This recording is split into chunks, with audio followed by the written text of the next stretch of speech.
नै बुझेको छैन, मान्छेले लेनै गरेको छैन। यो बिचको लेन चाहिँ को हिँड्नु पर्यो यसमा? यसमा चाहिँ मध्यम स्पिड भएकोहरूको जस्तै बसहरू भयो, हेभी लोडेडहरू भयो है। अनि यता साइडको देब्रेपट्टि साइडको चाहिँ स्लो ल्यान्ड भनेर भन्छ होइन। स्लो लेन चाहिँ के को लागि भन्दा जो गाडी बिस्तारो हिँड्छ, गाडी रोक्छ हो, त्यस्तोहरूको लागि हो। सार्वजनिक बसहरू भन्दा सार्वजनिक बस चाहिँ रोकिने बेलामा र निस्किने बेला त्यो लेन प्रयोग गरेर निस्किन्छ।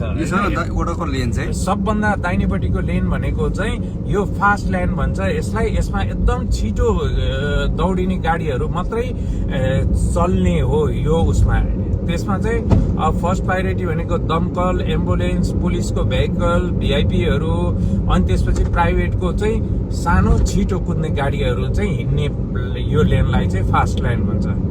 तर यहाँ त अब लेनहरू छन्, लेनको बाटो भनेको छ, तर अब युज गर्नेहरूले अब सवारी चलाउनेहरूले लेन प्रयोग गरेकै देखिँदैन। प्रयोग गर्नेले नि गर्दैनन्। प्लस प्रयोग गर्न लाउने जुन निकाय छ त्यो निकायहरूलाई जानकारी भएर पनि वास्तवमा नगरेको हो या के हो कुनै। धेरै जसो बस ट्रकहरू चाहिँ एकदम फास्ट ल्यान्डबाट हिँडिरहेको हुन्छ, पछिबाट चाहिँ हर्न बजाएर अब देब्रे ओभरटेक गर्नु हुँदैन, दाहिने ओभरटेक गर्नुपर्छ। हर्न बजाएर दाहिने ओभरटेक गर्न खोज्दाखेरि नि हेभी लोडेड ट्रकले बसले बाटै छोड्दैन।